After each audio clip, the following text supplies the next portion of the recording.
अस्सलाम वालेकुम, मैं हूं शाहजेब खानजादा। 27 दिन बाद तहरीक इंसाफ के बानी और साबिक वज़ीर आज़म इमरान खान की कल उनकी बहन उज़्मा खान से मुलाकात हो गई और ऐसा लग रहा था कि मुलाकात में इमरान खान की तरफ से हुकूमत को टफ टाइम देने और एहतजाजी तहरीक का वाज़ह लाएअमल सामने आएगा। मगर इमरान खान ने इस्टेब्लिशमेंट के किरदार पर तो तनकीद की, मगर साथ ही अपने पार्टी अरकान की वफादारी पर भी सवालात उठा दिए। उन्हें मीर जाफ़र मीर सादिक करार दे दिया। इमरान खान ने अपनी पार्टी की सियासी कमेटी पर सवालात उठाते हुए सियासी कमेटी को ख़त्म करने का ऐलान कर दिया और तमाम इख्तियारात सलमान अकरम राजा को दे दिए हैं। साथ ही इमरान खान ने नेशनल डिफेंस यूनिवर्सिटी की वर्कशॉप में अपने पार्टी अरकान की शिरकत को शर्मनाक करार दे दिया है। गुज़िश्ता रोज़ इमरान खान के एक्स अकाउंट से होने वाली पोस्ट में लिखा है कि मुझे मुकम्मल तौर पर एक सेल में बंद करके कैद तन्हाई में डाला हुआ है। 4 हफ्ते तक मेरी किसी एक इंसान से भी मुलाकात नहीं हुई और बैरूनी दुनिया से बिल्कुल बेखबर रखा गया। जेल मैनुअल के मुताबिक दी जाने वाली हमारी बुनियादी ज़रूरियात भी ख़त्म कर दी गई हैं। हाई कोर्ट की अहकामात के बावजूद पहले मेरी सियासी साथियों से मुलाकात पर पाबंदी लगाई गई और अब वकला और अहले खाना से मुलाकात भी बंद कर दी गई है। पोस्ट के मुताबिक इंसानी हुकूक का कोई भी चार्टर उठाकर देख लें, जहनी तशद्दुद भी टॉर्चर ही कहलाता है और जिस्मानी तशद्दुद से भी ज़्यादा संगीन अमल समझा जाता है। मेरी अहलिया बुशरा बेगम को सिर्फ मुझ पर दबाव डालने के लिए कैद किया हुआ है। उनके बच्चों से भी उनकी मुलाकात नहीं करने दी जा रही, उनको तमाम सहूलियात से महरूम रखा गया है। पोस्ट में मज़ीद लिखा है कि विकेट के दोनों जानिब खेलने वालों की मेरी पार्टी में कोई जगह नहीं है। ऐसे लोग तहरीक इंसाफ के मीर सादिक और मीर जाफ़र हैं। NDU वर्कशॉप में तहरीक इंसाफ के लोगों की शिरकत शर्मनाक है। एक जानिब हम लोग हर किस्म की सख्तियाँ बर्दाश्त कर रहे हैं, तो दूसरी जानिब जब हमारे ही लोग हम पर जुल्म ढाने वालों से समाजी ताल्लुकात बढ़ाने की कोशिशें करते हैं तो मुझे इंतहाई तकलीफ़ होती है। इमरान खान ने सुहेल आफरीदी के हवाले से पोस्ट में लिखा कि सुहेल आफरीदी काबिल तारीफ़ है क्योंकि जबर के इस माहौल में वो मुफाहमत के बजाय मुज़ाहमत को तरजीह दे रहा है। सुहेल आफरीदी को पैगाम देता हूँ कि वो फ्रंट फुट पर आकर खेलता रहे और गवर्नर राज की धमकियाँ लगाने वाले कल की बजाय आज लगा दें और फिर देखें उनके साथ होता क्या है। किसी भी किस्म की तहरीक के लिए जो भी कॉल तहरीक तहफ़्फ़ुज़ आईन पाकिस्तान की जानिब से दी जाए, तमाम तहरीक इंसाफ उस पर अमल करे। पोस्ट में मज़ीद लिखा गया है कि मैं तहरीक इंसाफ की पॉलिटिकल कमेटी आज ख़त्म कर रहा हूँ। पार्टी के सेक्रेटरी जनरल सलमान अकरम राजा के पास मुकम्मल इख्तियारात हैं। वो एक नई मुख्तसर कमेटी बनाएं जो सियासी हिकमत अमली वज़ा करे और इस पर अमल दरामद करवाए। शाहिद खटक को कौमी असम्बली में तहरीक इंसाफ का पार्लिमानी लीडर नामजद करता हूँ। इमरान खान की बहन उज़्मा खान ने भी कल मुलाकात के बाद मीडिया से गुफ्तगू करते हुए कहा था कि NDU की तकरीब में पार्टी अरकान की शिरकत पर इमरान खान डिस्टर्ब हुए हैं। जो विकेट के दोनों तरफ खेलेंगे उनकी पार्टी में कोई जगह नहीं है। NDU को इन जगह इस किस्म की तो वो और इनके पार्टी वाले अंदर किस पार्टी के लोगों ने शिरकत की है, वो इतने डिस्टर्ब हुए, कहते हैं हम इतनी तकलीफ दे जेल काट रहे हैं और जिन लोगों ने हमें जेल में डाला हुआ है आप उन्हीं के पास जाके आप वहाँ उनके साथ आप सोशलाइज कर रहे हैं। उन्होंने कहा कि जो मेरा पार्टी का जो भी मेरे पार्टी वाले जो विकेट के दोनों साइड पे खेलेंगे उनकी मेरे पार्टी में कोई जगह नहीं है। यानी इमरान खान ने अपनी ही पार्टी अरकान की वफादारी पर सवालात उठा दिए हैं। नुमाइंदा जियो न्यूज़ हैदर शराजी की खबर के मुताबिक नेशनल डिफेंस यूनिवर्सिटी की वर्कशॉप में अरकान कौमी असम्बली बैरिस्टर उमैर नियाजी, शाह अहद, आदिल बाज़ई, सनाउल्लाह मस्ती खैल और सुहेल सुल्तान ने शिरकत की। इसके अलावा senator Mishal Yousafzai, deputy speaker Khyber Pakhtunkhwa assembly Surayya Bibi, Khyber Pakhtunkhwa से रुकन सूबाई असम्बली आसिफ महसूद और शेर अली आफरीदी और पंजाब से रुकन सूबाई असम्बली नादिया खर शरीक हुई। इसके अलावा तहरीक इंसाफ की रहनुमा शाइस्ता खोसा भी वर्कशॉप में शरीक हुई। खबर के मुताबिक शाइस्ता खोसा के अलावा तमाम अरकान असम्बली ने शिरकत की जिम्मेदारी पार्लिमानी पार्टी पर डाल दी। खबर के मुताबिक इन अरकान ने वर्कशॉप में शिरकत को पार्लिमानी पार्टी की हिदायत से जोड़ दिया और कहा कि हमें पार्लिमानी पार्टी की तरफ से वर्कशॉप में शिरकत के लिए नामजद किया गया। 90% अरकान असम्बली इससे पहले भी वर्कशॉप्स में शरीक हो चुके हैं। खबर के मुताबिक इन अरकान ने यह मौका अख्तियार किया है कि कोई वाज़ेह पॉलिसी ना थी, अगर कोई अहकामात होते तो हम बिल्कुल शरीक ना होते। हम पार्टी के पाबंद हैं और वाज़ेह पॉलिसी ना होने के बावजूद माजरत ख्वाह हैं। अरकान ने मौका अख्तियार किया कि वर्कशॉप में 50 पार्लियामेंटेरियन और 40 सिविलियन शरीक थे। हैदर शराजी की खबर के मुताबिक इमरान खान ने NDU वर्कशॉप में शिरकत करने वाले अरकान असम्बली और पार्टी रहनुमाओं को पार्टी से निकालने का हुक्म दे दिया है। इसके बाद वर्कशॉप में शरीक अरकान ने इमरान खान और पार्टी से वफादारी का हल्फनामा सोशल मीडिया पर शेयर कर दिया। इसके अलावा हैदर शराजी की खबर के मुताबिक खैबर पख्तूनख्वा असम्बली के स्पीकर बाबर सलीम सवाती और कौमी असम्बली के स्पीकर ने मुशावरत से नाम दिए। पार्टी ज़राए के मुताबिक speaker Khyber Pakhtunkhwa assembly Babar Saleem Swati assembly floor पर वर्कशॉप में नाम भिजवाने पर वजाहत करेंगे। स्पीकर की वजाहत और पार्लिमानी पार्टी का मौक़िफ़ इमरान खान और सलमान अकबर राजा के सामने रखा जाएगा। ज़राए के मुताबिक वर्कशॉप में शरीक अरकान ने पार्टी से निकालने के अहकामात रोकने की अपील की है। जियो न्यूज़ के नुमाइंदे हैदर शराजी से बात करते हुए सुरैया बीबी ने मौक़िफ़ इख्तियार किया कि सिक्योरिटी सूरत हाल पर आर्मी चीफ और ओहदेदारों ने ब्रीफिंग दी कि किसी रुकन ने इमरान खान या ऑपरेशन पर बात नहीं की, क्योंकि ये ब्रीफिंग थी, महदूद सवालात थे या गैर सियासी फोरम था। इस पर ऑपरेशन या सियासी फैसलों पर सवाल या बात नहीं हुई। सिर्फ यही नहीं, इनमें से अक्सर अरकान असम्बली सोशल मीडिया पर वजाहतें पेश कर रहे हैं, माजरत कर रहे हैं और इमरान खान से अपनी वफादारी का यकीन दिला रहे हैं, मगर तहरीक इंसाफ के बैरून मुल्क मुक़ीम रहनुमाओं और हामियों की तरफ से उनकी तस्वीर शेयर करके उन्हें टाउट करार दिया जा रहा है। उनकी वफादारी पर सवालात उठाए जा रहे हैं, उन्हें ट्रोल किया जा रहा है। सेनेटर मिशाल यूसुफ़ज़ई ने सोशल मीडिया पर अपनी वजाहत देते हुए लिखा कि मैं ज़ाती मसरूफियात और तरजीहात की वजह से शिरकत नहीं कर सकी। साथ ही उन्होंने मज़ीद लिखा कि ये एक एकेडमिक वर्कशॉप थी और इसमें माजी में मौजूदा PTI के 90% पार्लियामेंटेरियन शिरकत कर चुके हैं। हालांकि पिछले साल भी हमारे अरकान ने NDU में शिरकत की थी। अगर पिछले साल ही रोक दिया जाता तो पॉलिसी वाज़े होती तो कोई जाने की गुस्ताखी ना करता। इसके अलावा उमैर नियाज़ी, सनाउल्लाह मस्ती खैल, सैयद अहद शाह, आदिल बाज़ई, नादिया फारूक खर और सुरैया बीबी ने एक्स पर पोस्ट करते हुए अपनी वजाहतें दी हैं। सुरैया बीबी ने एक्स पोस्ट में लिखा कि मैं इमरान खान का सिपाही हूँ और इमरान खान का ही वफादार हूँ। हमें इमरान खान साहब ने ही पार्टी और पार्लिमानी डिसिप्लिन का पाबंद बनाया है। हम NDU खुद नहीं गए, पार्लिमानी पार्टी ने हमारे नाम दिए और हम पार्टी की हिदायत पर गए। मगर बुशरा बीबी की बहन मरियम भट्टू ने सुरैया बीबी की पोस्ट को कोट करके लिखा कि who wrote the script for you. इसलिए कहते हैं कि नकल के लिए भी अकल की ज़रूरत होती है। कम अज़ कम मुअन्निस मुज़क्कर ही बदल लेना था और ये भी बताएं कि किसके कहने पर गए आप लोग, ताकि लोग इसकी भी खातिर कर लें। इसके अलावा सोशल मीडिया पर रुकन सूबाई असम्बली नादिया खर की वीडियो शेयर करके शहबाज गिल ने लिखा कि और ये नादिया खर साहिबा किसका दिया हुआ तोहफ़ा है PTI को, कोई बताएगा। ये तो खैर से मरीम नवाज़ को भी मिलकर आई हैं इसी NDU के सिलसिले में और बलूचिस्तान से लेकर हर जगह पहुंची हैं मोहतरमा। पढ़ले दर्जे की जड़ेली टाउट हैं ये, इनको जल्द से जल्द नून लीग में ट्रांसफ़र करें। इसके अलावा बुशरा बीबी की बहन मरियम भट्टू ने एक और पोस्ट में लिखा कि वो लोग जो इमरान खान की गैर कानूनी कैद और तशद्दुद के पीछे हैं, जो उनके साथ मुलाकातें कर रहे हैं, वो PTI के मीर जाफ़र और मीर सादिक हैं। उन्होंने तहरीक इंसाफ के सेक्रेटरी जनरल सलमान अकबर राजा को मेंशन करके लिखा कि आपको इसी के मुताबिक कदम उठाना होगा ताकि इस बात को यकीनी बनाया जाए कि ऐसे लोग सूरत हाल का गलत फ़ायदा ना उठाएं। मरियम भट्टू ने तस्वीर भी शेयर की जिनमें सेनेटर मिशाल यूसुफ़ज़ई भी नज़र आ रही हैं। इसके अलावा आज स्पीकर कौमी असम्बली और रहनुमा तहरीक इंसाफ असद कैसर ने मीडिया से गुफ्तगू की। जब उनसे NDU में PTI अरकान की शिरकत के हवाले से सवाल हुआ तो उन्होंने जवाब दिया कि इमरान खान से मुलाकात के बाद इस पर मज़ीद वजाहत लेंगे। कि जो NDU का कोर्स करने वाले आपके अरकान हैं वो पार्टी पॉलिसी के तहत गए या खुद से गए, क्या पोजीशन है सर? देखिए, इसके बारे में तो आपको पता है NDU एक कोर्स है जो कि रूटीन में होता है, लेकिन जो इनकी मुलाकात हुई है उस मुलाकात पे पार्टी को कंसर्न है। मैं समझता हूँ कि इसके दौरान अभी खान साहब के साथ एक और भी मुलाकात करी है, क्योंकि मुख्तसर मुलाकात थी, तो हम मज़ीद भी इस पर क्लियरिटी चाहेंगे कि खान साहब के मज़ीद भी इस पर क्लियरिटी आ जाए। कल इमरान खान के अकाउंट से पोस्ट शेयर होने के बाद इस्टेब्लिशमेंट के करीब समझे जाने वाले सेनेटर फैसल बावड़ा ने एक्स पर लिखा कि आइन और कानून के मुताबिक फैमिली को मुलाकात की इजाज़त हाल अहवाल के लिए है। वकील को केस से मुताल्लिक मिलने की इजाज़त है। फैमिली की मुलाकातें भी सियासी पैगाम पर मुश्तमिल हो रही है, अब से वो भी बंद कर दी जाएंगी। फैसल बावड़ा ने मज़ीद लिखा कि वकला ने केस के अलावा कोई सियासी पैगाम दिया तो वो मुलाकातें भी बंद कर दी जाएंगी।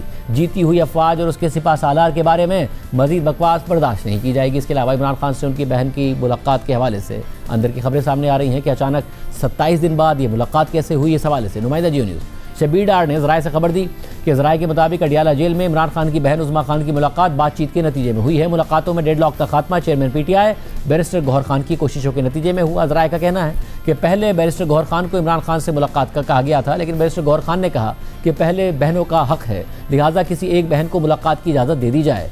कल जुमेरात है, इमरान खान से वकला और सियासी रहनुमाओं की मुलाकात का दिन है। इस हवाले से तहरीक इंसाफ के सेक्रेटरी जनरल सलमान अकबर राजा ने 6 रहनुमाओं की फहरिस्त जेल हुकाम को भेज दी है, जिसमें वज़ीर आला खैबर पख्तूनख्वा सुहेल आफरीदी, रुकन कौमी असम्बली शाहिद खटक, अरकान सूबाई असम्बली अरशद अयूब, रियाज खान, आसिम खान और शफकत अयाज के नाम शामिल हैं। आम बात यह है कि गुज़िश्ता रोज़ इमरान खान की बहन अलीमा खान ने कहा था कि अगर मुलाकात की इजाज़त ना मिली तो मंगल को इमरान खान की बहनें और जुमेरात को तहरीक इंसाफ के अरकान अडियाला जेल के बाहर धरना देंगे। इमरान खान से 27 दिन बाद मुलाकात कैसे मुमकिन हुई? मुलाकात के बाद पार्टी के अंदर क्या राय पाई जाती है जब इमरान खान पार्टी रहनुमाओं को मीर जाफ़र मीर सादिक कह रहे हैं, सियासी कमेटी को तहलील कर रहे हैं? नुमाइंदा जियो न्यूज़ शबीर डार जो कल अडियाला जेल के बाहर मौजूद थे, हमारे साथ मौजूद हैं। इसके अलावा अंदरूनी मामलात के हवाले से हम खबरें सामने रख रहे थे। नुमाइंदा जी न्यूज़ हैदर शराजी की, वो भी हमारे साथ मौजूद है। हैदर शराजी, पहले आप बताइएगा, ज़ाहिर मुलाकात हो गई, इस मुलाकात के लिए तो पीटीआई बहुत प्रोटेस्ट कर रही थी, कह रही थी किसी तरीके से मुलाकात हो, मगर मुलाकात के बाद इस्टेब्लिशमेंट पर तो तनकीद की इमरान खान साहब ने, मगर अपनी पार्टी में मीर जाफ़र, मीर सादिक, एनडीयू वर्कशॉप पे जाने पर शदीद तनकीद, विकेट के दोनों तरफ खेलने का इल्ज़ाम, सियासी कमेटी को तहलील कर देना। क्या पार्टी खुद अंदर से हैरान और परेशान है कि ये हुआ क्या है? देखिए, पाकिस्तान तहरीक इंसाफ ने इस बानी पीटीआई के पैगाम को 3 हिस्सों में लिया है। पहला जो मौजूदा आर्मी चीफ्स के हवाले से गुफ्तगू है, इस पर पार्टी को बहुत ज़्यादा तशवीश है कि ऐसे वक्त में जिस वक्त मुलाकातों के हवाले से जब उन्हें इजाज़त मिली और कहा गया कि आप इस दौरान कुछ सियासी गुफ्तगू ऐसी ना करें जो कशीदगी बढ़ाए, तो ये क्यों फौरी ऐसा रद्द-ए-अमल दिया गया।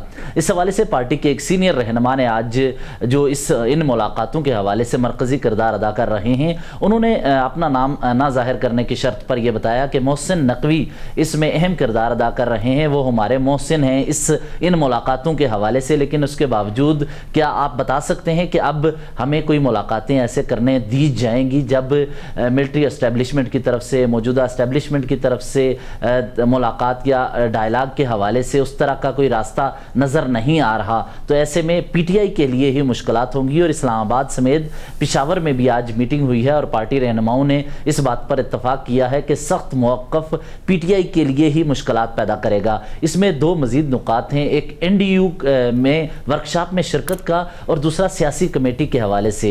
एक तो सियासी कमेटी की हद तक पार्टी के मरकज़ी रहनुमा वो इत्तफाक कर रहे हैं कि सियासी कमेटी की तहलील का फैसला दुरुस्त है, क्योंकि इससे कबल आखिरी जो इंतखाबात में हिस्सा ना लेने का बानी का फैसला था, ये सियासी कमेटी मुख्तलिफ मौक़ों पर बानी के पैगामात को या उनके फैसलों को तब्दील करने का सबब बनती रही। तो इस वजह से भी उन्होंने खुशी का इजहार किया है कि ये सियासी कमेटी चूंकि फैसला नहीं कर पा रही थी, तो इसको तहलील किया जाना दुरुस्त है। तीसरा जो एनडीयू वर्कशॉप के हवाले से है, एनडीयू के हवाले से, वर्कशॉप के हवाले से स्पीकर खैबर पख्तूनख्वा असेंबली ने ये नाम दिए थे और शरीक होने वाले अफराद से ने जियो न्यूज़ से गुफ्तगू करते हुए कहा है 4-10 कोर और इसके अलावा चारों सूबाई वज़राए आला से हमारी मुलाकात हुई, मिलिट्री ऑफिशियल से भी मुलाकात हुई और मरियम नवाज से पीटीआई के किसी भी रहनुमा ने मुलाकात करने से इनकार कर दिया और उन्होंने कहा कि हम उस मुलाकात में नहीं गए। इसके अलावा मिसाल यूसुफजई फील्ड मार्शल की उस मुलाकात में मौजूद नहीं थी, बाकी रहनुमा मौजूद थे। और ये मजमूई तौर पर नेशनल सिक्योरिटी वर्कशॉप के हवाले से अब पीर के रोज़ खैबर पख्तूनख्वा के स्पीकर ऐवान के सामने अपना मुद्दा रखेंगे और पीटीआई के अपने सीनियर रहनुमा ये अब समझते हैं कि बानी पीटीआई को इस हवाले से दोबारा आगाह किया जाएगा कि इससे कबल भी नेशनल सिक्योरिटी वर्कशॉप जैसे मामलात पे पार्टी के मुतअद्दिद सेनेटर्स और मेंबरान असेंबली जाते रहे हैं। और इससे कबल सुहेल आफरीदी जब वजीर नहीं बने थे तो उससे कबल भी गुज़श्ता बरस उनका नाम इस नेशनल सिक्योरिटी वर्कशॉप में आया था, तो फिर बाद में वो वजीर बन गए। तो लिहाजा स्पीकर खैबर पख्तूनख्वा असेंबली और पार्लिमानी पार्टी बानी पीटीआई को एक मरतबा फिर पैगाम भेजेगी कि इस पर नज़रसानी की जाए। लिहाजा जो फील्ड मार्शल के हवाले से जो बयानात हैं उस पर पार्टी समझती है ऐसे बयानात नहीं होने चाहिए। दूसरा एनडीयू की वर्कशॉप के हवाले से भी वो बानी के मौक़िफ़ से हटकर एक नया मौक़िफ़ देते हुए उन्हें राय देना चाहते हैं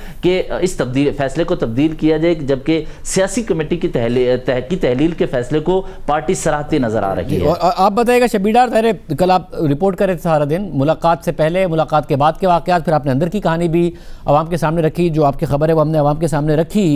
मुलाकात से पहले और मुलाकात के बाद के हालात वाक़यात पे, और फिर इस वक्त पार्टी क्या सोच रही है, आपके पास क्या खबर है? जी शाहजेब साहब, गुज़श्ता 2 हफ्तों के दौरान अडियाला जेल के बाहर जो सूरत हाल रही है वो आपके सामने है। अलीमा खान ने 2 धरने दिए अपनी बहनों के हमरा, और इसी तरह chief minister KP Sohail Afridi ने भी पूरी रात वो अडियाला जेल के बाहर बैठे रहे और सुबह वो फिर वापस आ गए। लेकिन जो कल की मुलाकात हुई है डॉक्टर उज़्मा खान की बानी पीटीआई से, उस हवाले से हमारे पास जो खबर कल आई है उसमें जराए ने बताया है कि ये जो मुलाकात हुई है ये बातचीत के नतीजे में ही हुई है, और ये जिस चैनल के जरिए हुई है ये वही चैनल है जिस चैनल के जरिए अली मीन गंडापुर पर मुलाकात करने का इल्जाम लगता था। और जराए ने इस बात की तस्दीक की है कि इस पूरी जो बातचीत हुई है मुलाकात कराने की, इसमें बैरिस्टर गौहर खान साहब का अहम किरदार है, और इसमें राना सनाउल्लाह साहब और वजीर मुमलिकत बराए दाखिला तलाल चौधरी साहब और स्पीकर कौमी असेंबली अयाज सादिक भी शामिल थे, और वजीर दाखिला मोहसिन नकवी भी लूप में थे। पहले बैरिस्टर गौहर खान साहब को बताया गया था आप जाके मुलाकात करें, क्योंकि जो हाइप क्रिएट हुई है, इंडियन मीडिया ने जो प्रोपेगेंडा किया है, बल्कि इंडियन मीडिया ने तो इमरान खान के इंतकाल की खबरें भी चलाई। जो पूरी जो सूरत हाल बनी थी इसमें बैरिस्टर गौहर खान साहब को कहा गया था कि आप जाके मुलाकात करें और हाल अहवाल पूछ के आए, उनकी सेहत जैसी भी है जो भी है वो आप फिर बता दें उनको। तो बैरिस्टर गौहर खान साहब ने उनके सामने ये बात रखी कि मेरी जो बात है वो ज्यादा वैलिड नहीं रहेगी, क्योंकि जाहिर है जब पीटीआई के रहनुमा मिलते हैं बहनों को शायद इस पे ज्यादा यकीन नहीं आता, लिहाजा आप किसी बहन को मुलाकात दे दें। उसके बाद ये तय पाया कि उज़्मा खान को मुलाकात दी जाएगी। अच्छा, दिलचस्प बात यह कि ये मुलाकात जो है, जो पीटीआई ये कह रही है कि जो धरने दिए उन्होंने या जो प्रोटेस्ट किया, जो वहां पे डिमॉन्स्ट्रेशंस हुई है, उसके नतीजे में ये मुलाकात हुई है। हमारी हुकूमती साइड से भी बात हुई, हमारी रावलपिंडी इंतजामिया पुलिस से भी बात हुई और भी दीगर लोगों से बात हुई। उनका कहना है कि ये मुलाकात जो है ये धरनों के नतीजे में नहीं हुई, क्योंकि कल जो सूरत हाल थी, जो परसों सेक्शन 144 नाफिज की गई थी रावलपिंडी में, उस हवाले से सिक्योरिटी इंतजामात बाकायदा तौर पर मुकम्मल थे, बैकअप पे सिक्योरिटी रखी गई थी, और पूरा ये प्लान था कि जो भी डिमॉन्स्ट्रेशन करने आएगा, जो भी लोग यहाँ पर धरना देने आएंगे, उनके साथ सख्ती से निपटा जाएगा। ये फैसला हो चुका था, लेकिन कल सुबह जब ये डेवलपमेंट हुई और उसके बाद मेरा ख्याल है अलीमा खान को भी ये बात बताई गई थी, क्योंकि कल जब अलीमा खान मुलाकात के लिए आई तो एक तो उनको रोका नहीं गया, और जो अडियाला जेल का आखिरी नाका है गोरखपुर, वहां पे उनको जाहिर रोका जाता है, सिर्फ वहीं पे रोका गया। और जब उनको रोका गया तो अलीमा खान का मामूल है कि वो जाके पुलिस अफसरान से बातचीत करती है, तल कलामी भी होती है, वो जिद करती है अडियाला जेल जाने की, लेकिन जाने नहीं दिया जाता है। लेकिन कल जब वो आई तो वो पहले ही एक साइड पे हो गई, और मैंने जाके उनसे पूछा, मैंने कहा कि आप बातचीत आपने आज नहीं की, ना आपने आगे जाने की कोशिश की। उन्होंने कहा कि हम इंतजार करेंगे, अगर मुलाकात देते हैं तो ठीक है, अगर नहीं देते हो हम देखें। मैंने कहा अगर मुलाकात नहीं दी गई तो क्या आप धरना देंगे, यहाँ बैठे रहेंगे? उन्होंने धरने का नहीं कहा, उन्होंने कहा कि नहीं हम इंतजार करेंगे, देखते हैं अभी क्या होता है। उसके थोड़ी देर बाद, तकरीबन 5 से 10 मिनट बाद, पुलिस हुकाम की जानिब से उनको बताया गया कि डॉक्टर उज़्मा की मुलाकात है आज और उनको इजाजत मिली हुई है। उसके बाद करीबन यानी 2 से तकरीबन 2:15 ढाई बजे उनको ये कन्वे किया गया, और उसके बाद 4:10 पर यानी 1.5 घंटा करीबन तीनों बहनों की सलमान अकम राजा के साथ करीबन 1.5 घंटा ये मुशावरत जारी रही। और उस मुशावरत के नतीजे में जो है जो अंदर से जो पैगामात आए, जो फैसले इमरान खान साहब ने सुनाए हैं, और जराए का कहना है कि ये उसी मुशावरत के नतीजे में ये फैसले सुनाए गए, क्योंकि जो ब्रीफिंग हुई है उनकी, वही ब्रीफिंग जब उन्होंने जाके खान साहब को बताई है तो खान साहब ने ये फिर फैसले सुनाए। बहुत शुक्रिया नाज़रीन, आपने अंदर की राय सुनी। प्रोग्राम में ब्रेक शामिल करते हैं, एक और आम डेवलपमेंट हो रही है, उसकी तफसीलात आपके सामने रखेंगे ब्रेक के बाद।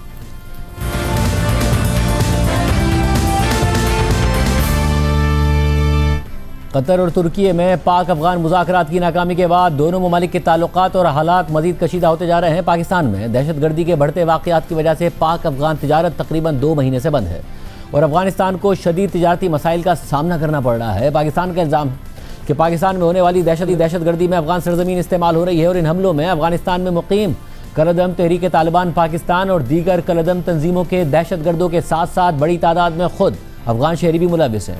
मुज़ाकरात की नाकामी और पाकिस्तान में दहशतगर्दी के हालिया वाक़यात के बाद पाक अफगान सीज़ फायर पर सवालात खड़े हो गए हैं और किसी भी वक्त दोनों ममालिक के दरमियान बराह रास्त तसादुम का खतरा पैदा हो गया था। बल्कि अफगान हुकूमत और अफगान मीडिया ने तो पाकिस्तान पर अफगानिस्तान के अंदर स्ट्राइक्स का इल्ज़ाम भी लगा दिया था। फिर परसों अफगान मीडिया ने दावा कर दिया कि सऊदी हुकूमत की सालिसी में सऊदी अरब में पाकिस्तान और अफगान तालिबान के मुज़ाकरात हुए हैं और मुज़ाकरात का पहला दौर बेनतीजा रहने की खबर भी सामने आई थी। पाकिस्तान की तरफ से ना इन खबरों की तरदीद की गई ना ही तस्दीक की गई। ताहम अब खबर रसा इदारे रॉयटर्स ने खबर दी है कि सऊदी अरब में सऊदी हुकूमत की सालिसी में ना सिर्फ पाकिस्तान और अफगानिस्तान के दरमियान मुज़ाकरात दोबारा शुरू हो गए हैं, बल्कि दोनों ममालिक में सीज़ फायर बरकरार रखने पर इत्तफाक भी हो गया है। खबर के मुताबिक पाकिस्तान और अफगानिस्तान की तालिबान हुकूमत ने सऊदी अरब में एक बार फिर अमन मुज़ाकरात किए हैं और जंगबंदी बरकरार रखने पर इत्तफाक किया है। ये दोनों हमसाया ममालिक के दरमियान बढ़ती हुई कशीदगी को कम करने की ताज़ा कोशिश है। इस हवाले से 3 अफगान और 2 पाकिस्तानी हुक्काम, जिनमें से एक इस्तांबुल में मुकीम है, उन्होंने रॉयटर्स को बताया कि दोनों ममालिक के दरमियान ताज़ा मुज़ाकरात सऊदी अरब में हुए हैं,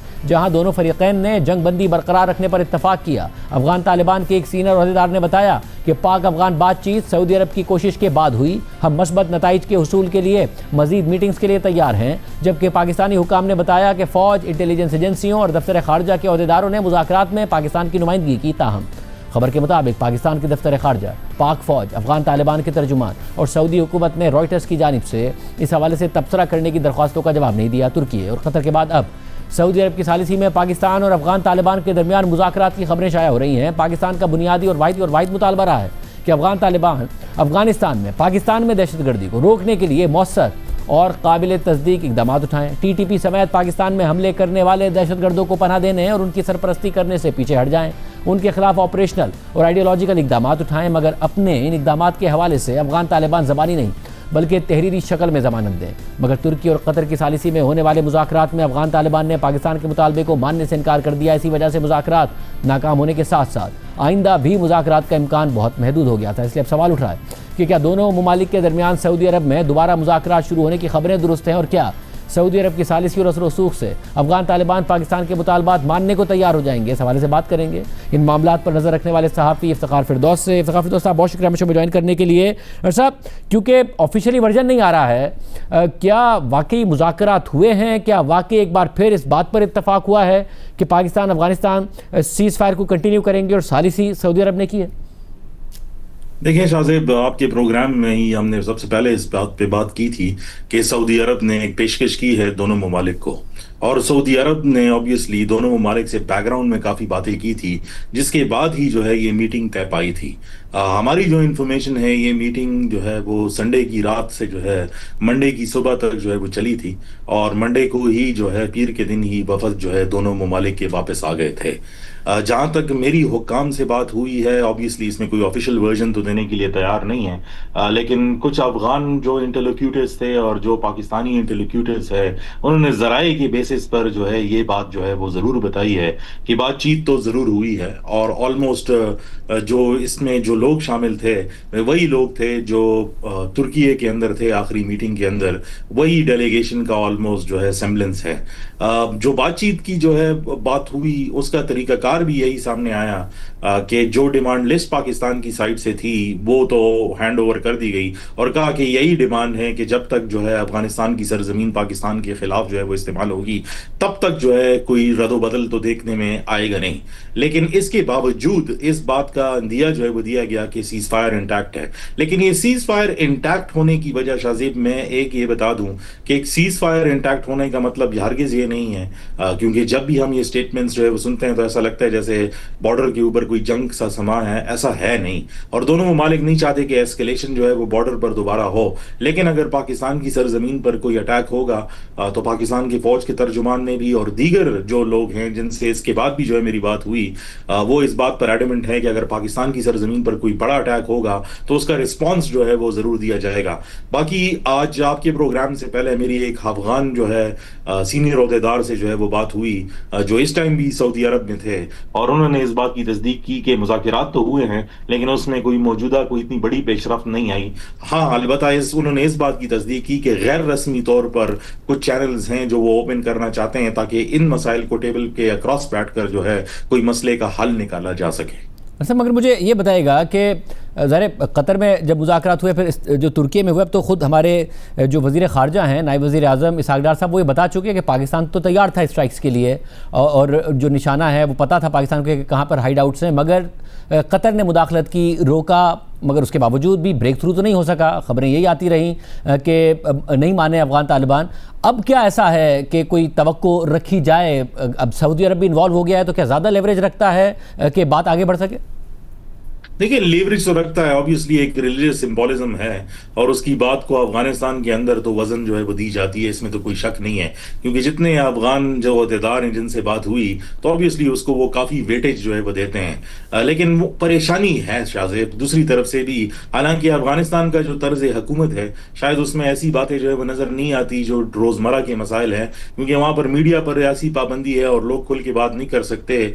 लेकिन ऑफ द रिकॉर्ड ऑब्वियसली बहुत सारे लोग इस बात की तस्दीक करते हैं कि जिन लोगों ने ट्रेड में और इन्वेस्टमेंट में अफगानिस्तान में हजारों डॉलर्स जो है वो इन्वेस्ट किए हैं, वो इस वक्त काफी तकलीफ में हैं। तो लिहाजा वो चाहते हैं कि बॉर्डर का जो है वो एरिया जो है वो खुल जाए और ये तिजारत जो है वो वापस शुरू हो। लेकिन ऑब्वियसली पाकिस्तान इस बात पर भी एडमेंट है कि जब तक टीटीपी का मसला हल नहीं होता और इस तरफ जो है वो बातचीत नहीं जाती कि कोई कॉन्क्रीट हल आए और अफगानिस्तान की हुकूमत कोई डॉक्यूमेंट साइन करे, तब तक तो मुझे मुश्किल लगता है। आई डोंट सी कि इसमें कोई हेड पे जो है वो नजर आता है। मतलब ज़ाहिर ट्रेड बंद है, ज़्यादा नुकसान अफगानिस्तान का हो रहा है, मगर उसके बावजूद जो वहाँ से स्टेटमेंट्स आते हैं वो इस किस्म के कि हम अब मुतबादिल की तरफ गौर कर रहे हैं कि किस तरीके से ईरान के ज़रिए, चाबहार के ज़रिए और या फिर दीगर ममालिक के ज़रिए कोशिश की जाए। तो क्या वहाँ पर वाकई कोई दबाव बढ़ रहा है इस ट्रेड के बंद होने का, या कोई दबाव नहीं बढ़ रहा है? क्योंकि बयानात तो ऐसे आते हैं कि जैसे जी हम मुतबादिल की तरफ चले जाएंगे, ताजिर भी ना पाकिस्तान के रास्ते सामान लेकर आए। शाहजेब वो सारी सोशल मीडिया जो है वो ऑप्टिक्स हैं। हकीकत यही है कि जो रास्ता 2-3 हज़ार साल के लिए जो है वो ट्रेड के लिए इस्तेमाल होता हुआ आ रहा है, इट इज़ नियरली इम्पॉसिबल कि आप उसको बदल दें। बल्कि अगर आप इंडियन डिज़ाइन उसमें देख लें या ईरानियन डिज़ाइन देख लें या इवन सेंट्रल एशियन मार्केट्स जो है वो देख लें, तो उसको बनाने में, वो रूट्स बनाने में ऑलमोस्ट जो है तकरीबन 10 साल जो है वो लगेंगे। और मैं आपको अगर सिंपल लॉजिक से भी बताऊं, अगर इंडिया जो है वो फ्रेट प्राइस वो $1 पर केजी जो है वो रखता है, तो आप ट्रांजिट ट्रेड का क्वांटम जो है वो देख लें। 33,000 टन जो है वो एक टाइम पर जो है वो ट्रांजिट ट्रेड के जरिए पाकिस्तान से जाता है और वो अफगानिस्तान पहुंचता है। तो कौन सा जहाज होगा जो 33,000 टन जो है वो ले जाएगा और फिर उसी रेट में जो है उनको पड़ेगा? But that is not also the solution, क्योंकि जो मेजर प्रॉब्लम है वो टाइमिंग का भी है। अगर आप ये सारे फूड आइटम्स और सारी चीजें ईरान से जो है वो राउट करने की कोशिश करते भी हैं, तो तब भी वो दुबई में रुकेगा और तकरीबन उसको 2 माह लगेंगे जो है अफगानिस्तान जो है वो पहुंचने में, जो पाकिस्तान से ऑलमोस्ट 7 दिन के अंदर जो है वो चीज जो है वो पहुंच जाती है। तो टाइम डिस्टेंस और ये सारे वेरिएबल्स अगर आप रह लें, तो सोशल मीडिया ऑप्टिक्स अलहदा है, लेकिन जमीनी हकायक इसके बिल्कुल बरक्स हैं। ऑब्वियसली तालिबान की हुकूमत की तरफ से जो बयान आते हैं, कोई भी मुल्क अगर आप उनकी पोजीशन से जो है वो देख लें, तो ऑब्वियसली वो ऐसे स्टेटमेंट्स देंगे जो अपने लोगों को मायूस नहीं करना चाह रहे होंगे। और सोशल मीडिया ऑप्टिक्स और मीडिया रिपोर्ट्स के जरिए तो कंट्रोल्ड एक सेशन जो है वो बन सकता है जिसके जरिए वो ऑप्टिक्स नजर आए। लेकिन हकीकत यही है कि जो 47% डायरेक्ट और 67% इनडायरेक्ट रिलायंस हमेशा से पाकिस्तान पे रही है, इसको बदलना जो है एक तकलीफदेह अमल जो है वो रहेगा अफगानिस्तान के लिए। मतलब साजिश पढ़ते हैं, उसके बावजूद ब्रेक थ्रू नहीं हो पाता। उनका स्टांस भी अग्रेसिव होता है, दहशतगर्दी के वाक़यात पाकिस्तान में हो रहे होते हैं, मगर ताजिकिस्तान में वाक़या हो, चीनी शहरी मारे जाएं तो तालिबान ताउन की बात करते हैं, इस बात को डिनाई नहीं करते कि उनकी सरजमीन इस्तेमाल हुई है। ये पाकिस्तान की तरफ इतना अग्रेसिव रवैया, वहाँ पर इतना कोऑपरेटिव एटीट्यूड, वजह क्या है? देखिए, कोई भी मुल्क अगर आप देख लें, और खुसूसी तौर पर तालिबान के हवाले से, जो पाकिस्तान और अफगानिस्तान के दरमियान में मसला है वो तालिबान के हवाले से, तो जब अफगानिस्तान जब ऐसा रवैया रखता है कि वो तालिबान के सपोर्ट में आकर एंटी पाकिस्तान जो है वो एक स्टांस जो है वो लेता है, तो उसमें ऑप्टिक्स बहुत क्लियर है कि वो तहरीक तालिबान को ना सिर्फ कवर कर रहे हैं बल्कि उनको इस्तेमाल भी जो है वो कर रहे हैं। जहां तक ताजिकिस्तान और चाइना का जो है वो सवाल है, तो ऑब्वियसली क्योंकि पाकिस्तान के साथ तो ताल्लुकात खराब थे, तो अगर आप वो सारे जो है वो सारे शवाहिद जो है उठा के देख लें, और जो ताजिकिस्तान और अफगानिस्तान का जो रिलेशनशिप है उसके अंदर ऑब्वियसली एक चाइना फैक्टर इन्वॉल्व है। तो पाकिस्तान से तो वो ट्रेड जो है ऑलमोस्ट जो है वो बंद हो चुका है, पाकिस्तान ने एक स्टैंस लिया है। लेकिन एक चीज बहुत क्लियर नजर आती है कि अगर तालिबान ये क्लेम भी कर रहे हैं कि उन्होंने वो वेरियस ग्रुप्स रखे हुए हैं जो सिर्फ टीटीपी नहीं है बल्कि दूसरे ममालिक को भी नुकसान पहुंचा रहे हैं, तो लगता नहीं है कि उनके उन ग्रुप्स के ऊपर पूरा कंट्रोल है, और अब वो नजर आ रहा है। बहुत शुक्रिया। प्रोग्राम में आगे बढ़ते हैं। गुज़िश्ता हफ्ते व्हाइट हाउस के करीब होने वाले फायरिंग के वाक़े में अफगान पनाह गुज़ीन रहमानुल्लाह लखनवाल के मुलव्विस होने के बाद अमरीका न सिर्फ अफगान शहरियों बल्कि कुछ दीगर ममालिक के शहरियों के हवाले से भी सख्त इक़दाम उठा रहा है। पहले तो सिर्फ अफगानिस्तान से ताल्लुक़ रखने वाले पनाह गुज़ीनों की दोबारा जाँच पड़ताल और असाइलम की दरख्वास्तों पर कार्रवाई रोकने का फैसला किया गया। अफगान पासपोर्ट पर अमरीकी वीज़ा रोक दिया गया। साथ ही ट्रंप इंतज़ामिया की तरफ से अफगानिस्तान समेत हाई रिस्क करार दिए गए। 19 ममालिक से अमेरिका माइग्रेशन या हिजरत पर फौरी पाबंदी लगा दी गई। और अब अमेरिका के डिपार्टमेंट ऑफ होमलैंड सिक्योरिटी की जानिब से मज़कूरा 19 ममालिक से ताल्लुक़ रखने वाले पनागुज़ीनों या तारिकीन वतन की तमाम इमिग्रेशन दरख्वास्तें, जिनमें ग्रीन कार्ड और अमेरिकी शहरियत की दरख्वास्तें भी शामिल हैं, उन पर कार्रवाई फौरी तौर पर रोक दी गई है। और इसकी वजह कौमी सलामती और पब्लिक सेफ्टी के खदशात को करार दिया गया है। आलमी मीडिया के मुताबिक वो ममालिक हैं जो रवां साल जून में ट्रंप इंतज़ामिया के फैसले के बाद पहले ही सख्त सफरी पाबंदियों का सामना कर रहे हैं। इन ममालिक में Afghanistan, Iran, Libya, Somalia, Sudan, Yemen, Burma, Turkmenistan और वेनेजुएला भी शामिल हैं। गुज़िश्ता जुमे को सदर ट्रंप ने किसी मुल्क या लिस्ट का नाम लिए बगैर थर्ड वर्ल्ड कंट्रीज से अमेरिका हिजरत को मुस्तकिल तौर पर मुअत्तल करने का ऐलान कर दिया था। और बाद में ट्रंप इंतज़ामिया के अहदेदारों ने बताया था कि सदर ट्रंप का इशारा इन्हीं 19 ममालिक की तरफ था। परसों अपने सरकारी तैयारे एयरफोर्स वन में सहाफ़ी का सवाल का जवाब देते हुए ट्रंप ने मज़ीद कहा कि असाइलम की मुअत्तली लंबे अरसे के लिए होगी। हम नहीं चाहते कि ये लोग यहाँ आएँ, क्योंकि इनमें से कई लोग अच्छे नहीं हैं और उन्हें हमारे मुल्क में नहीं होना चाहिए। ट्रंप ने रिवर्स माइग्रेशन के अपने मौक़िफ़ पर भी तबसरा किया। How long does your administration plan to pause asylum into the U.S.? I think a long time. We don't want those people because many of them are no good and they shouldn't be in our country. What do you mean by reverse migration? It means get people out that are in our country, get them out of here. I want to get them out. We got a lot of people in our country that shouldn't be here, and they came in through Biden, and he was the worst president in the history of our country. इसी तरह truth social के ज़रिए भी सदर Trump immigration के हवाले से सख्त पैगाम जारी कर रहे हैं। उन्होंने एक पोस्ट में लिखा कि बाइडेन, कमला हैरिस और साबिका इंतज़ामिया ने हमारे मुल्क को बहुत नुकसान पहुंचाया। उन्होंने हर किसी को बगैर किसी जांच पड़ताल और तस्दीक के अमेरिका में दाखिल होने की इजाज़त दे दी। ट्रंप ने एक और पोस्ट में लिखा कि हमें तेज़ी से अपने मुल्क से बुरे लोगों को निकालना होगा। बाइडेन इंतज़ामिया और धांधलीज़दा इंतखाबात ने अमेरिका के साथ जो किया उसे कभी नहीं भूलना चाहिए। अहम बात यह है कि वाशिंगटन में फायरिंग के एक वाक़े की बुनियाद पर अमेरिका में मुक़ीम वो अफ़गान शहरी जिन्होंने अफ़गानिस्तान में अमेरिकी हुकूमत और फ़ौज की मदद की थी या अमेरिका का साथ दिया था, उन्हें बराह रास्त निशाना बनाया जा रहा है। ट्रंप इंतज़ामिया बयानिया बना रही है कि बाइडेन दौर में ऑपरेशन अलाइज वेलकम के तहत बगैर जांच पड़ताल के अफ़गानिस्तान से अमेरिका लाए गए अफ़गान शहरी अमेरिका के लिए ख़तरा हैं और ये अफराइज जराइम में मुलव्विस हैं। ट्रंप इंतज़ामिया ने पहले ही ऑपरेशन अलाइज वेलकम के तहत अमेरिका में मुक़ीम अफ़गान शहरियों की दोबारा जांच पड़ताल का हुक्म दे दिया है। साथ ही अफ़गान पासपोर्ट पर अमेरिकी वीज़े पर आर्जी पाबंदी लगा दी है। अमेरिकी हुक्काम दावा कर रहे हैं कि वाशिंगटन फायरिंग वाक़े से तकरीबन एक दिन पहले एक और अफ़गान शहरी मोहम्मद दाऊद को गिरफ्तार किया गया था, जिसे बाइडेन इंतज़ामिया के ऑपरेशन अलाइज वेलकम के तहत अफगानिस्तान से अमेरिका लाया गया था। महकमा होमलैंड से क्या दावा है। अफगान पनागुज़ीन मोहम्मद दाऊद ने टिकटॉक पर एक वीडियो पोस्ट की और इरादा जाहिर किया कि वो टेक्सास में फोर्ट वर्थ एरिया में एक इमारत को निशाना बनाने के मकसद से बम तैयार कर रहा है। इस शख्स को Texas department of public safety और FBI ने गिरफ्तार किया था और इस पर दहशतगर्दी की धमकी देने का चार्ज लगाया गया है। साथ ही इस एक दहशतगर्दी के वाक़े से आगे बढ़कर ट्रंप इंतज़ामिया ऑपरेशन अलाइज वेलकम के तहत अमेरिका लाए गए अफगान तारिकीन वतन या पनाहगुज़ीनों की मनफी तस्वीर कशी भी कर रही है और उन्हें ख़तरनाक जराइम से जोड़ रही है। वाइट हाउस की तर्जुमान कैरोलाइन लेविट ने मीडिया ब्रीफिंग के दौरान कुछ अफगान पनाहगुज़ीनों की मिसालें देते हुए कहा कि बदकिस्मती से बाइडेन की जानिब से अमेरिका आने वाले ख़तरनाक अफगान शहरियों की ये सिर्फ एक मिसाल नहीं है। And unfortunately, this is not the only example of a dangerous Afghan who was let in by Joe Biden, who went on to harm the American people. There was an Afghan national who was let into the country under the Biden administration through Operation Allies Welcome, who shot and wounded 2 Fairfax, Virginia police officers during a routine traffic stop. He was killed by return fire after declaring, quote, "I should have served with the explicitive Taliban." 2 Afghan nationals were given legal status by the Biden administration as well, who were arrested and prosecuted for plotting a terrorist attack in Oklahoma just before Election Day in 2024. We all remember that. They possessed hundreds of rounds of ammunition and had pledged their allegiance to ISIS. There was also an Afghan national who was on the terror watch list who was apprehended by Border Patrol in 2024, but then he was released into our country by the Biden administration. And that individual was later arrested again after being allowed to live in the US at large for over a year. Another one, a criminal illegal alien from Afghanistan, was arrested by ICE in 2025, convicted of second-degree assault. I have several more examples here. I'm happy to provide them to anyone in this room.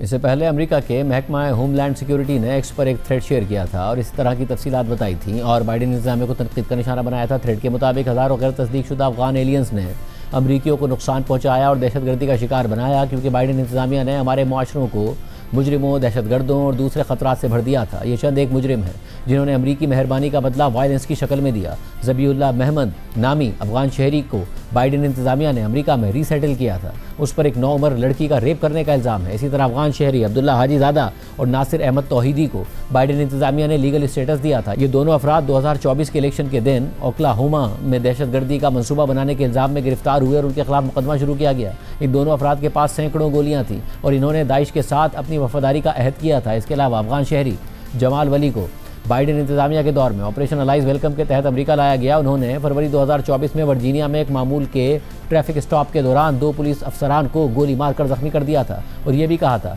कि मुझे तालिबान के साथ काम करना चाहिए था और फिर जवाबी फायरिंग में ये शख्स मारा गया। मगर इस सारे तनाज़े का एक और पहलू भी सामने आ रहा है जिससे ट्रंप इंतजामिया के मौक़िफ़ पर सवालात उठते हैं, तज़ादात सामने आते हैं। क्योंकि एक तरफ जहाँ ट्रंप इंतजामिया ये बयानिया बनाकर बाइडेन इंतजामिया पर तनकीद कर रही है कि अफगानिस्तान से अमरीका लाते वक्त अफगान पनाह गुज़ीनों की मुकम्मल छानबीन नहीं की गई और जराइम पेशा अफराद या दहशतगर्द अमरीका पहुँच गए, मगर वाशिंगटन फायरिंग वाक़े के मुलज़िम रहमान लकनवाल के हवाले से खुद होमलैंड सिक्योरिटी की सेक्रेटरी क्रिस्टी नोम ने अपने एक इंटरव्यू में इंकशाफ किया कि रहमानुल्लाह लकनवाल अफगानिस्तान में नहीं बल्कि अमरीका आकर इंतहा पसंदी का शिकार हुआ और हुकाम का ख्याल है कि ये उसकी अपनी आबाई कम्यूनिटी और रियासत से जुड़े रवाबित के जरिए हुआ। दूसरी तरफ अफगानिस्तान के वज़ीर ख़ारजा अमीर खान मुत्तकी ने वाशिंगटन फायरिंग वाक़े पर रद्दमल देते हुए कहा कि वाक़या एक इनफरादी फेल था, इसका अफगानिस्तान की हुकूमत या लोगों से कोई ताल्लुक नहीं है। प्रोग्राम में भी शामिल करते हैं और हम खबर आपके सामने रखेंगे। लाहौर हाई कोर्ट ने नाबालिग बच्चों की हवालगी के हवाले से एक अहम फैसला दिया है और ट्रायल कोर्ट का वो फैसला कलअदम करार दे दिया है जिसमें नाबालिग बच्चे को परवरिश करने वाले वालिदैन से हकीकी वालिदैन के हवाले करने का हुक्म था। इस फैसले में बच्चे की अपनी मर्जी और उसकी फलाह बहबूद को ख़ास अहमियत दी गई है और अदालत ने बच्चे का अपना मौक़िफ़ सुनने के बाद फैसला दिया है। अहम बात यह है कि बच्चे के हकीकी यानी पैदा करने वाले वालिदैन ने पैदाइश के बाद अपनी मर्जी से बच्चे को परवरिश करने वाले वालिदैन के हवाले किया था, जो हकीकी वालिद के सगे भाई भी हैं। साथ ही अदालत ने यह भी नोट किया कि बच्चे के हकीकी वालिद का बेटा परवरिश करने वाले वालिदैन की बेटी का शौहर है और उनके दरमियान इज़्दवाजी तनाज़ा चल रहा है और बच्चे की तहवील की इसी तनाज़े के रद्द-ए-अमल के तौर पर दायर की गई थी।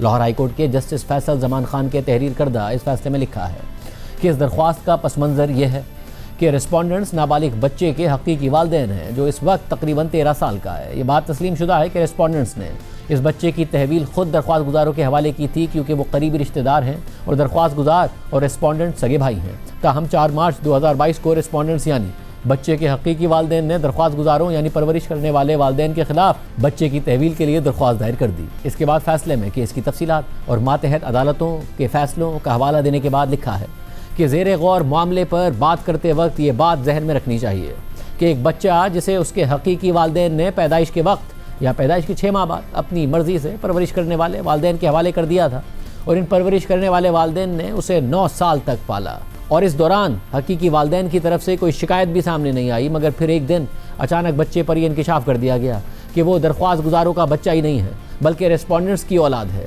ज़रा इस बच्चे की परेशानी, ज़हनी कैफियत और जज्बाती सदमे का तसव्वुर करें जो एक ऐसे ख़ानदान के साथ रहता रहा जहाँ उसके माँ बाप के साथ साथ 6 बहनें और 1 भाई भी था और वो बच्चा उन्हें अपना असल ख़ानदान समझता रहा और अब उसे बता दिया जाए कि वो उससे ताल्लुक़ नहीं रखते और वो दरअसल रेस्पॉन्डेंट यानी हकीकी वालिदैन का बच्चा है और हकीकी ख़ानदान में उसके 13 बहन भाई हैं। इसके बाद जस्टिस फैसल जमान खान ने सुप्रीम कोर्ट के मुताबिक फैसलों का हवाला देते हुए लिखा है कि सुप्रीम कोर्ट ने गार्डियंस एंड वार्ड्स एक्ट 1890 के सेक्शन 17 की तशरीह करते हुए अपने फैसलों में यह करार दिया है कि कम उम्र बच्चे की तहवील के बारे में फ़ैसला करते वक्त सबसे पहली और बुनियादी बात उसकी फलाह व बहबूद है। यह सेक्शन किसी शख्स को सरपरस्त मुकर्रर करने के लिए गाइडलाइंस देता है। ऊपर बयान करदा सुप्रीम कोर्ट के फैसलों को मजमूई तौर पर पढ़ने से वाज़ेह होता है कि अदालत को नाबालिग बच्चे की फलाह व बहबूद के तयन के लिए कई अवामिल को मद्देनज़र रखना चाहिए, जिनमें बच्चे की उम्र, जिन्स और मजहब, मुजव्विज़ा सरपरस्त का किरदार और सलाहियत, उसकी बच्चे के साथ क़ुर्बत,